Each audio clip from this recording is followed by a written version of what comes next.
అందరికీ నమస్కారం అండి. ఇవాల్టి కథ అర్ధాంగి. కొడవగంటి కుటుంబరావు గారు రచించారు. ఒక వర్గాన్ని మరొక వర్గం కాల్చుకు తింటే అది చరిత్ర. అది ఘనమైన విషయం. అదొక సాంఘిక పరిమాణ దశ. దాన్ని మార్చాలనే వాళ్ళు కూడా దానికి శాస్త్రీయ కారణాలు ఉద్ఘాటిస్తారు. ఒక పీడిత వర్గం తిరుగుబాటు చేసి పీడించే వర్గాన్ని నాశనం చేస్తే అది విప్లవం. అది ఘనమైన విషయమే. అది మరొక సాంఘిక పరిమాణ దశ. దానిమీద ప్రతి విప్లవం సాగించటానికి బ్రహ్మాండమైన ప్రయత్నాలు జరుగుతాయి. ఒక బుద్ధిలేని ఆడది బుద్ధి, జ్ఞానము, ఆత్మనిగ్రహము, ఆదర్శము, ఆశయము, సంస్కారం గల తన మొగుడి జీవితాన్ని సర్వనాశనం చేస్తే దాన్నేమంటారు? పార్వతీశం ఒక వ్యక్తి కాదు. అతను లక్షలాది మధ్యతరగతి ప్రజలకు ప్రతినిధి. అతనికి పెద్ద ఆస్తి లేదు. అతని పూర్వీకులు ఉన్నప్పుడు ఖర్చులు చేసి, లేనప్పుడు అప్పులు తెచ్చి, గత్యంతరం లేనప్పుడు ఆస్తులు తెగనమ్మి, అప్పులు అనా పైసలతో సహా తీర్చి, దొరికినప్పుడు ఉద్యోగాలు చేసి, తమ మధ్యతరగతి పరువుకు భంగం లేకుండా, దివాలాలెత్తకుండా, ముష్టి ఎత్తకుండా గడుపుకొచ్చారు. నౌకర్లు, చాకళ్ళు మొదలైన తక్కువ వర్గాల నోట వారు దుమ్ము కొట్టిన తమ వర్గం వాళ్ళని, తమ పై వర్గాల వాళ్ళని ఏ విధంగానూ దోపిడీ చేయలేదు. వారి పట్ల ఎంతో సత్ప్రవర్తకులై నడుచుకున్నారు. వారు తమ స్త్రీలను జన్మతః తక్కువ వర్గానికి చెందిన వాళ్ళని చూసినట్టే చూశారు. వాళ్ళ చేత చాకరీ చేయించుకున్నారు. పిల్లలు కనిపించారు. వాళ్లకు సెలవివ్వలేదు. చదువు సంధ్యలు చెప్పించలేదు. సంఘసేవ చెయ్యనివ్వలేదు. తమకు పనికొచ్చే నీతిని తమ ఆడవాళ్లకు పనికిరానివ్వలేదు. తాము పరస్త్రీల సంపర్కం పొందినట్టు తమ స్త్రీలు పురుషుల సంపర్కం పొందటానికి అనుమతించలేదు. ఏ స్త్రీ అయినా ఈ నియమాలను అతిక్రమించినప్పుడు వారు ఆ స్త్రీ మీద తగు చర్య తీసుకున్నారు. కానీ వాళ్ళు వ్యక్తిగతంగా దుర్మార్గులు కారు, అన్యాయపరులు కారు. వారు తమ వర్గం యొక్క ధర్మాన్ని సద్బుద్ధితో ఆచరించారు. వారికి నీతి, జాలి, న్యాయం, బుద్ధి, జ్ఞానము ఉన్నాయి. తమ వర్గధర్మానికి అర్థం లేనంత కాలము వాటిని వారు ఆరాధించారు. వర్గ స్వరూపాన్ని గురించి వారికి తెలియదని చెప్పచ్చు. ప్రపంచంలో మానవులైన వాళ్ళంతా ఆచరించాల్సిన ధర్మాన్నే తాము ఆచరిస్తున్నామని వారు నమ్మారు.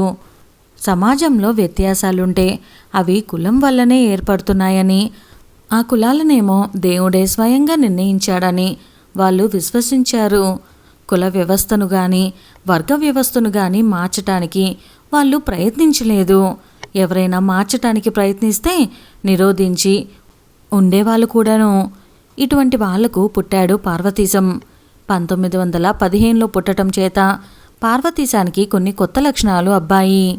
అతను తండ్రిలాగా కాక తన వర్గానికి అనుకూలించని సంస్కారమిచ్చే చదువులు చదివాడు.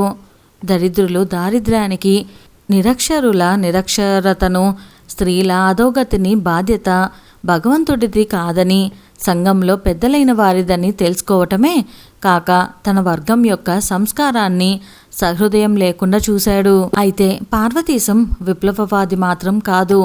అడవి చూడబోయినప్పటికీ చెట్లు మాత్రమే కనిపించినట్లు పార్వతీశానికి వ్యక్తులే తప్ప వర్గాలు కనిపించలేదు. తాను పొందిన సంస్కృతే అందరూ పొందితే సంఘం నిర్దిష్టమవుతుందనుకున్నాడు. అతనికి 18వ ఏట వాళ్ళు 12 ఏళ్ల పిల్లనిచ్చి పెళ్లి చేశారు. ఈ పిల్ల మరో 2 ఏళ్లలో కాపురానికి వచ్చింది. ఆమె పేరు శకుంతల. వాళ్ళు ముద్దుగా చుక్కమ్మ అని పిలిచేవాళ్ళు. శకుంతల చదువుకున్నది కాదని పార్వతీశం ఎరుగును. అందుచేత ఆమెకు తనకున్న జ్ఞానం కానీ ప్రపంచ జ్ఞానం కానీ లేదని అతను ఊహించే ఉండాలి. అయితే ఆమెకు తనకన్నా సంస్కారమే, తనకున్న మనస్తత్వమే, తనకున్న సాంఘిక విలువలే ఉంటాయనుకున్నాడు పార్వతీశం. అతనట్లా ఎందుకనుకున్నాడో మనకు తెలీదు. గర్భాధానం నాడే శకుంతల తన మొగుడు ఒట్టి వాజమ్మ అని నిర్ణయించుకుంది. అతని ప్రేమాలాపనలన్నీ పిచ్చివాడి ప్రేలాపనలల్లే ఆమెకు తోచినయ్యి. ఆమె ఒకందుకు సంతోషించింది.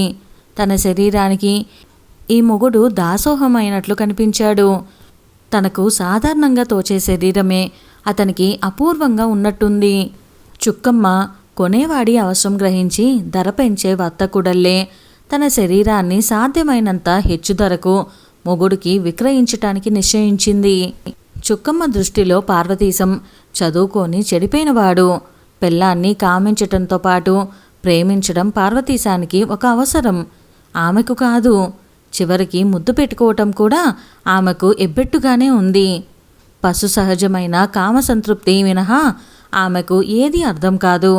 మొగుడు పద్యాలు చదువుతాము, ఏవేవో అర్థం లేని భావాలు తనతో పంచుకోవటానికి ప్రయత్నించటము చూసి ఆమెకు చాలా అలుసైపోయాడు. పార్వతీశం చాలా కాలం తన భార్య యథార్థ స్వరూపం ఎరగడు. తన మనసులో ఆమెకు ఒక ఆదర్శ స్వరూపం ఇచ్చుకొని ఆ ఆదర్శ స్వరూపాన్నే తన భార్యలో చూసుకున్నాడు. ఈలోగా తను చెప్పేదంతా తన భార్య అర్థం చేసుకుంటుంది అనుకున్నాడు. ఎవడు మాత్రం స్వప్న ప్రపంచంలో ఎంతకాలం ఉంటాడు? నిద్ర అయిపోతుంది, కలలు విచ్చిపోతే పార్వతీశం సాహిత్యం తన భార్య మట్టికుండ అని తెలుసుకున్నాడు. ఈ సంగతి తెలుసుకున్నాక పార్వతీశానికి తన మీద కోపం రావటానికి బదులు పెళ్ళాం మీద కోపం వచ్చింది. ఈ అడవి మొద్దు, ఈ పశుప్రాయురాలు తనను వంచిందనుకున్నాడు. తన సంస్కారానికి తీరని అవమానం చేసిందనుకున్నాడు. ఆమె తనంతట తాను తనను ఎన్నడూ ఎందుకు ముద్దు పెట్టుకోలేదో, ఆమెను పేరు పెట్టి పిలిస్తే ఎందుకు అభ్యంతరం చెప్పిందో అతనికి అర్థమైంది. తాను ప్రేమ కొద్దీ తీర్చిన ఆమె కోరికల్ని వ్యామోహం కొద్దీ తీర్చినట్లు ఆమె భావించటం అతడు మరీ భరించలేకపోయాడు. తను మధ్యతరగతి సంస్కారి పశుకామానికి వసుడవుతాడా? తన భార్యకు తన మీద అటువంటి తుచ్చమైన అభిప్రాయం ఏమని కలిగింది? ఈ అభిమానం తనలో కలిగిన తరువాత కూడా పార్వతీశం తన పెళ్ళాం దేహాన్ని యాచించాడు. కానీ తాను పశుకామానికి దాసుడవుతున్నాడని అతను ఒక్కనాటికి భావించలేదు. ఆమె శరీరానికి కొత్త రకం ఆనందం ఇచ్చి తద్వారా ఆమె మనసులో ఏదో పరివర్తన కలిగిస్తున్నాననే అతను ఎప్పటికప్పుడు భ్రమపడ్డాడు. ఆమెకు కొత్త రకం ఆనందం ఏమీ కలగలేదు. పైగా అతను తన శరీరానికి దాసుడనేది ఆమె రుజువు చేసుకున్నది. పార్వతీశం పరస్త్రీ మోహం ఎరుగకుండా ఆ పెళ్ళంతోనే 3 ఏళ్లు కాపురం చేశాడు. ఏ 4 నెలలో అతను కలలు కంటూ పొందిన ఆనందం తప్పిస్తే అతను ఆనందం అనేది ఎరగడు. రోజులు గడిచిన కొద్దీ అతనికి పెళ్ళాం మీద, సంసారం మీద, శరీర సుఖం మీద, సంఘం మీద, సృష్టి మీద, దేవుడి మీద కూడా విరక్తి కలగసాగింది. ప్రపంచంలో తనకంటే అదృష్టవంతులు, తనకన్నా స్త్రీల ప్రేమను విజయవంతంగా సాధించిన వాళ్ళు ఉన్నారనుకోవటం ఇష్టం లేక అతను ప్రణయ కథలన్నిటినీ, ప్రేమంతటిని తిట్టిపోశాడు. తన భార్య వంటి వ్యక్తులు గల స్త్రీజాతిని తిట్టిపోశాడు. తనకు ఈ భార్యకు తెగని బంధం కల్పించిన సంఘాన్ని తిట్టిపోశాడు. ఈ పెళ్ళాం చచ్చిపోయి తాను ఇంకో ఆడదాన్ని ఇంకెవరినన్నా సరే పెళ్ళాడినట్లు కలలు కన్నాడు. ఈ పెళ్ళామే చస్తే ఇహ చచ్చినా పెళ్ళాడరాదనుకున్నాడు. అచ్చుపోసిన ఆంబోతల్లే స్వైర విహారం చేస్తూ నీతిని ధిక్కరించి తిరిగే ఆడవాళ్ళందరితోనూ అంతులేని ఆనందం అనుభవింతామనుకున్నాడు. అందరూ తన భార్య వంటి వాళ్ళు కారని అతనికి అనుమానం వేసింది. అనుభవం మీద కానీ తెలియదనిపించింది. పరస్త్రీతో పోవటం అతను ఎంత కష్టమని భావిస్తూ వచ్చాడో అంత సులభంగా అతనికి మొదటి అవకాశం దొరికింది. ఆవిడ ఒక ప్లీడర్ గుమస్తా భార్య. ఏమీ అందగత్తె కాదు, పిల్లలు లేరు, అంతో ఇంతో ఖ్యాతి సంపాదించుకున్న మనిషి. రంకుతనం ఆమెకు అతి సులభం. ఏ రోజు మొగుడు ఉదయం 10 సాయంకాలం 8 గంటల మధ్య ఇంట్లో ఉండడు. ఇంట్లో ఇంకెవ్వరూ ఉండరు. ఆవిడకు పిల్లలు లేరు. ఏదో ఆపరేషన్ చేస్తే గాని పిల్లలు పుట్టరని వైద్యులు చెప్పారు. ఈ ప్లీడర్ గుమస్తా పెళ్ళాం రసికుడు అయిన వాడిని మెప్పించగలిగేది కాదు. వెకిలి మనిషి అయితే మంచి హృదయం కలది. ఆవన్నీ మన పార్వతీశం తన భావనా శక్తినంతా వినియోగించి ప్రేమించాడు. ఆవిడను అంత నాజుకుగా ప్రేమించిన వాళ్ళెవ్వరూ లేరు. ఆవిడ పార్వతీశాన్ని వదలలేకపోయేది. ఒక్క పూట కనిపించకపోతే ఏడ్చేది. పార్వతీశానికి జన్మ తరించినట్లయింది. ఒక స్త్రీని ప్రేమించి ఆమె ప్రేమ పొందటం కన్నా మగవాడికి పురుషార్థం ఏమిటి? తన పెళ్ళంతో 3 ఏళ్లలో చేయలేకపోయిన పని ఈవిడతో 3 రోజుల్లో చేశాడు. తన పెళ్ళాం మీద సాధించిన ఈ విజయం పెళ్ళానికి చెబుదామని అణచుకోరాని ప్రేరణ వచ్చింది పార్వతీశానికి. కానీ సంస్కారం కలిగిన వాడై దాన్ని అంచుకున్నాడు. అయినా నిజం దాగలేదు. తన నుంచి ఏ సుఖం కోరి తన మొగుడు తన దాసుడైనాడని శకుంతల ఇంతకాలము నమ్మిందో ఆ సుఖం అతనికి లౌభ్యమైనదని శకుంతల అతని నిర్లక్ష్యాన్ని బట్టి సులభంగా గ్రహించింది. ఎవరో చెబుతావా చస్తావా అని కూర్చున్నది. రంకు చేసి ఆడది బొంకులగాని మగవాడు బొంకవలసిన కర్మేమి? అబద్ధం ఆడటానికి తనకిష్టం లేనందుకు తను తాను అభినందించుకుంటూ పార్వతీశం పెళ్ళాంతో తన మొదటి ప్రణయ వృత్తాంతం చెప్పేశాడు. దానిపై శకుంతల చేసిన అల్లరి వర్ణనాతీతం. తన మాదిరిగానే పరువైన మధ్యతరగతికి చెందిన తన భార్య అంత దూరం వెళ్తుందనుకోలేదు పార్వతీశం. భర్తలు ఇతర స్త్రీలతో పోయినప్పుడు మధ్యతరగతి ఆడవాళ్ళు ఏడుస్తారు, భర్తల హృదయాలు కరిగించటానికి ప్రయత్నిస్తారు, సహనం చూపిస్తారు. అవతలి ఆడదానికన్నా తానే ఎక్కువైన మనిషి అని రుజువు చేసుకోవటానికి ప్రయత్నిస్తారు. లేకపోతే ఏం జరుగుతుందో వాళ్ళకి తెలుసు. భర్తలు తమను పుట్టింటికి పంపేసి మళ్ళీ పెళ్లి చేసుకుంటారు. అయ్యో ఇదేం పని అనేవాళ్ళుండరు. కానీ శకుంతల ఈ భయం ఉన్నట్టు కనిపించలేదు. ఆమె మొగుణ్ణి చిన్నతనంలో కూడా పెద్దవాళ్ళు ఉపాధ్యాయులు అన్నన్ని మాటలు అన్నది. ఏ జన్మలోనూ మహాపాతకం చేసుకుంటే ఇటువంటి వాళ్లకు పెళ్ళాలవుతారన్నది. పార్వతీశాన్ని కుక్క అన్నది, అతన్ని చీ అన్నది. ఇంట్లో పగిలిపోయేవన్నీ పగలగొట్టింది. చుట్టుపక్కల 10 ఇళ్ల వాళ్లకు వినిపించేటట్టు కేకలు పెట్టింది. వింత చూడటానికి వచ్చిన వాళ్లకు మొగుడు చేసిన పనిని గట్టిగా చెప్పేసింది. కొందరు ఆమె నోటి మాటలు భరించలేక అక్కడి నుంచి పారిపోయారు. చేస్తున్న వంట పొయ్యిలో నీళ్లు పోసేసి పొయ్యి పడుకున్నది. పార్వతీశం నిర్ఘాంతపోయినాడు. విశ్వరూపం చూసినట్లయింది అతనికి. నలుగురిలోనూ అతనికి తీరని అవమానమైంది. తన భార్య ఎంత విడ్డూరంగా ప్రవర్తించినా అట్లా ప్రవర్తించే హక్కు ఆమెకున్నదేమో అనిపించింది అతనికి. అందర్నీ పంపేసి తలుపులు బిగించి భార్య దగ్గరకు వచ్చి అతడు గంభీరంగా ఆమె అభిప్రాయం తెలుసుకోవటానికి ప్రయత్నించాడు. తమ ఇద్దరి బాంధవ్యము ఏదో విధంగా ఒక పరిష్కారానికి తీసుకొద్దామని ప్రయత్నించాడు. అతను ఎంత శాంతంగా ఈ సమస్యను ఎదుర్కోవటానికి ప్రయత్నించాడో ఆమె అతనికి అంత కోపం తెప్పించింది.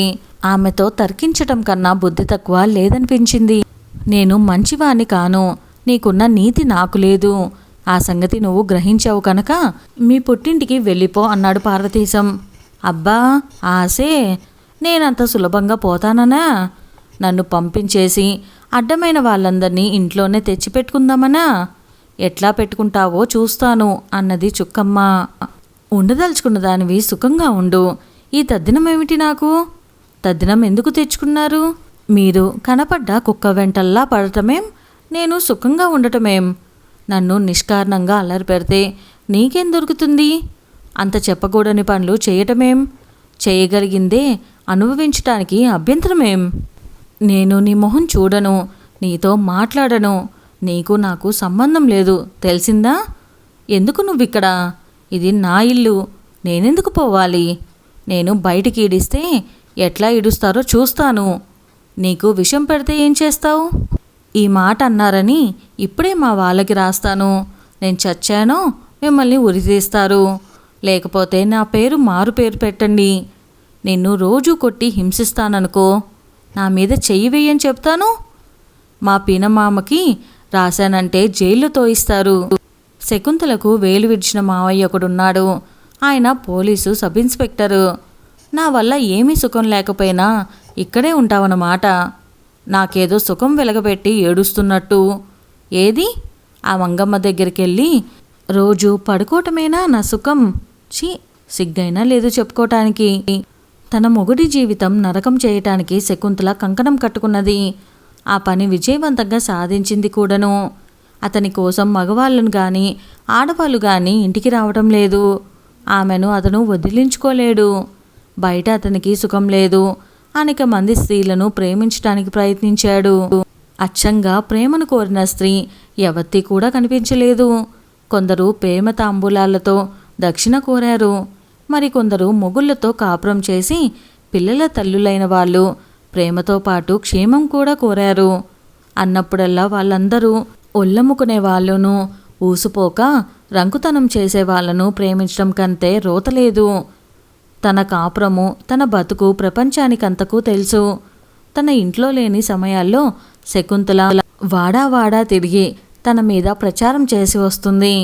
ఎక్కడికన్నా లేచిపోయి బైరాగల్లో తిరుగుదామని, పెళ్ళాన్ని చంపి తాను చచ్చిపోదామని కూడా పార్వతీశానికి ఆలోచన వచ్చింది. కానీ అతనికి సంఘం మీద, ప్రాణం మీద ఇంకా వ్యామోహం తీరలేదు. జీతం 300 వస్తుంది. ఇది ఎటూ కానిది. విచ్చలవిధిగా ఖర్చు చేయటానికి తక్కువ, విరక్తిగా జీవించేందుకు ఎక్కువను. ఏ భర్తకి సాధారణంగా రాని ఆలోచన కూడా పార్వతీశానికి కలిగింది. తన పెళ్ళాం ఎవరినన్నా తగులుకొని లేచిపోరాదా? ఈ ఆశ అంతలోనే అడుగంటింది. ఈ పిశాచిని ఎవరు తగులుకుపోతారు? ఇప్పటికీ 13 ఏళ్ల పై చిల్లర కాలం నుంచి పార్వతీశం ఈ మహాసముద్రానికి దారి దాపు కానకుండా ఉన్నాడు. ఇటీవల అతనికి ఈ గాఢకాంధరంలోకి కించిత్తు ఆశాజ్యోతి కనిపించింది.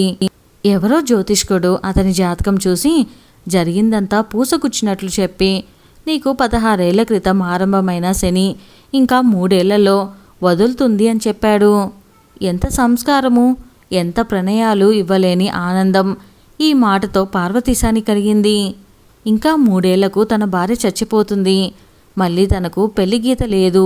ఆ తర్వాత దేవుడు నాకు 2 ఏళ్లు ఆయుర్దాయం ఇస్తే చాలు, ఆ 2 ఏళ్లు నాకు కావాల్సినట్టు బతుకుతాను అనుకున్నాడు పార్వతీశం. ఒక్కసారిగా అతని మనస్తత్వం అంతా మారిపోయింది. అతను రోజు నేరుగా ఆఫీస్ నుంచి ఇంటికి రాసాగాడు. భార్య మీద తనకున్న క్రోధమంతా వినియోగించి కేవలం పశువులాగా ఆమె దగ్గర సుఖం పొందసాగాడు. ఇప్పుడు ప్రణయలాపాలు అవి లేవు. నాజుకు లేదు, సంస్కారం లేదు. శకుంతల అభ్యంతరం చెప్పలేదు. మొగుడు తనను అవమానం చేసినట్టు భావించలేదు. ఇన్నేళ్లకతను తనతో మొగుడల్లే ప్రవర్తిస్తున్నట్లు కనపడసాగింది. ఒకరోజు ఆమె అతని దగ్గర పడుకోవటానికి నిరాకరించేది. అతను బలాత్కరించేవాడు, తొడలు గిల్లేవాడు. ఆమె ఆనందానికి మేరలేదు. ఆమె ఇప్పుడు అతని వల్ల ఆదర్శ గృహిణిగా వర్తిస్తున్నది. తనను అర్ధాంగిగా చేసుకోలేకపోయిన పార్వతీశం ఆమెకు అర్ధాంగైనాడు. ఆమె ఇప్పుడు కడుపుతో ఉంది. ఇన్నేళ్లకు ఈ విషయం ఎందుచేత జ్యోతిష్యుడు చెప్పలేదు? ఇదండి వాళ్ళ కథ.